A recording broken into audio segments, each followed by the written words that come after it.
నిన్న మొన్న నేను చూస్తా ఉన్నాను.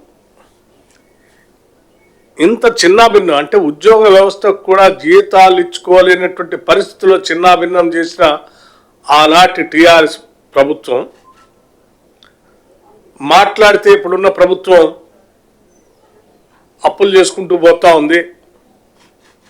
చేసిన అప్పులతో ఏమీ వ్యవస్థల్ని నిర్మించట్లేదు, మాలాగా కాళేశ్వరం కట్టి కూల్చట్లేదు, ఏం చేస్తూ ఉన్నారని అడుగుతా ఉన్నాం. రోజువారీ వారి వార్తలు చూస్తూ ఉంటే ఆర్థిక శాఖ మంత్రిగా పనిచేసినటువంటి వారు కానీ లేకపోతే 10 సంవత్సరాలు ఇంకా ఆ ప్రభుత్వంలో ప్రముఖ పాత్ర పోషించినటువంటి వాళ్ళు కానీ రోజు అడ్డగోలుగా మాట్లాడుతూ ఉన్నారు. వారి మేము చాలా స్పష్టంగా చెప్పదలుచుకున్నాం.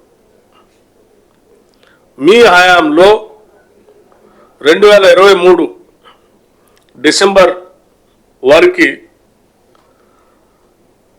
2023 మీరు తీసుకొచ్చింది 52,118 కోట్లు. ఈ ప్రభుత్వం వచ్చిన తర్వాత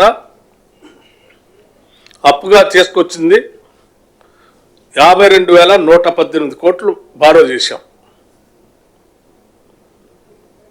అయితే తీసుకొచ్చిన ఈ అప్పుని మీరు చేసిన 7 లక్షల కోట్ల అప్పుకి ఆ అప్పులో ప్రిన్సిపల్ అమౌంట్ 10 ఏళ్ల తర్వాత మీరు ప్లాన్ చేసి ఆ 10 ఏళ్ళు మీరు ఖర్చు పెట్టుకొని పోతే 10 ఏళ్ల తర్వాత అప్పు కట్టేటువంటి భారం మా దగ్గరకు వచ్చేవరకల్లా వచ్చింది. ఆ ప్రిన్సిపల్ అమౌంట్ వడ్డీ కలిపి 64,516 కోట్ల రూపాయలు ఇప్పుడు బ్యాంకులకు చెల్లించాం. అంటే మీరు ఏ స్థాయి తీసుకొచ్చారంటే చివరికి రాష్ట్రంలో అప్పులు కట్టడానికి కూడా అప్పులు తీసుకురావాల్సిన పరిస్థితే కాకుండా ఆ తెచ్చిన అప్పు సరిపోగా ఇంకా రాష్ట్ర ప్రభుత్వం నుంచి వచ్చిన ఆదాయాన్ని కూడా కలిపి ఆ అప్పు కట్టాల్సిన పరిస్థితి తీసుకొచ్చారు. అంటే ఇప్పటికీ 64,516 కోట్ల రూపాయలు ఓన్లీ డెట్ సర్వీసింగ్ కోసమే బ్యాంకులు కట్టే దుస్థితిని మీరు 10 ఏళ్ల కాల పరిపాలన ఈ రాష్ట్రాన్ని నెట్టేసింది. ఈ విషయాలన్నీ వారు మాట్లాడుతున్న దాన్ని బట్టి ప్రజలకు తెలియజెప్పాలనే ఆలోచనతోనే ఈరోజు వాస్తవ విషయాలు మేము పెట్టి చెప్తా ఉన్నాం. అట్లాగే ఈ అప్పు 64,000 కోట్లు కట్టమే కాకుండా 24,036 కోట్ల రూపాయలు క్యాపిటల్ ఎక్స్పెండిచర్ కోసం ఖర్చు పెట్టాం, ఇన్వెస్ట్ చేసాం. ఇక వెల్ఫేర్ స్కీమ్స్కి వచ్చేవరకల్లా 61,194 కోట్ల రూపాయలు వెల్ఫేర్ స్కీమ్ కోసం వెచ్చించాం.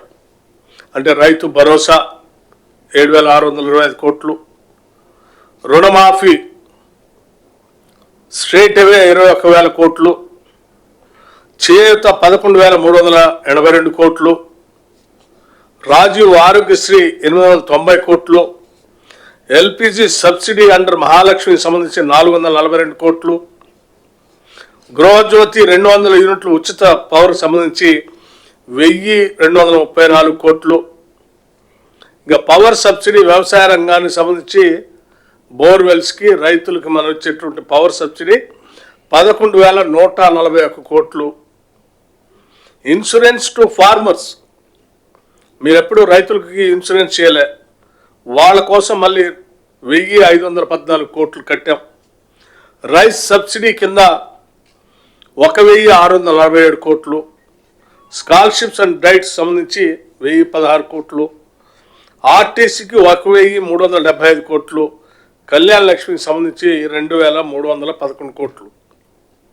ఇవి 61,194 కోట్లు ఇవి వెల్ఫేర్ స్కీమ్స్ సంబంధించి మేము ఖర్చు పెట్టింది, వెచ్చించింది. ఏది అప్పులు 64,516 కోట్లు కడుతూ ఈ 61,194 కోట్లు వెల్ఫేర్ స్కీమ్స్ కోసం ఖర్చు పెట్టాం.